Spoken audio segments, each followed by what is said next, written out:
Cammy 本來係一個做咗13年嘅資深護士，雖然收入穩定，但日復日嘅醫院工作令佢心力交瘁。佢好想要返時間自由，於是做咗一個超大膽嘅決定，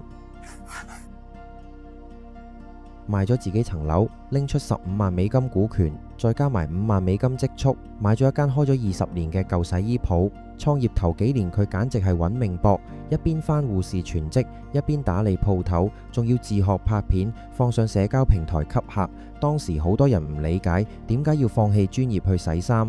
但 Cammy 堅持將賺到嘅錢請人買車做上門收送服務，將自己從瑣事中解放出嚟。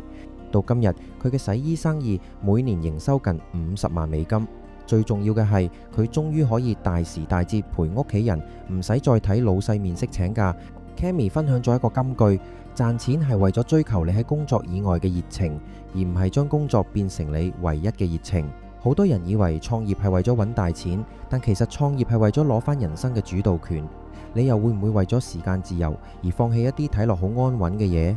留言話我知，記得 follow我，每次帶你睇一個真實創業故事。